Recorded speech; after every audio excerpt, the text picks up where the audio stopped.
Hello, entrepreneurs, especially my nonprofit entrepreneurs. This is for you. Just because your business or your ministry is nonprofit, that's not the same thing as non-structure. One of the most disappointing things, especially when it comes to churches, is the lack of structure, business structure. And most of the time, when you don't have business structure, you don't have spiritual structure either. As a minister, as a person who's been building ministries for years, I told you nonprofit is my niche. You have to have structure if you want it to grow. People complain and talk about mega churches. They talk about them because they don't understand it.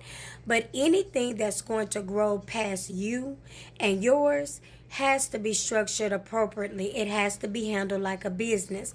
For every church, there's a business side and there's a spiritual side.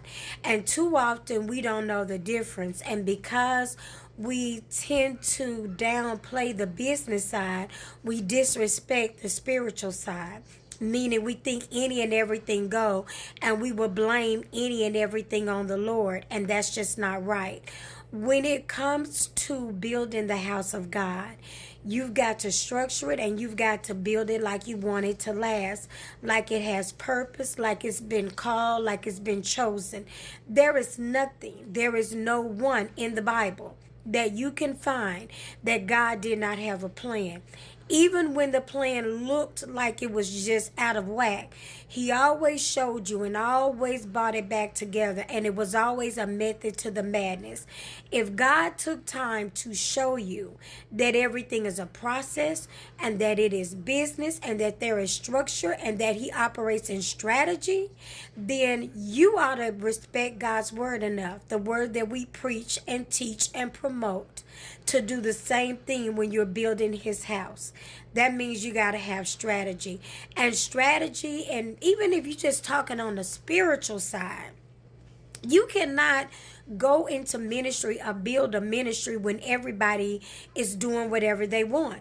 There is structure, there is leadership, there is respect, there is order. There is a way that things has to happen.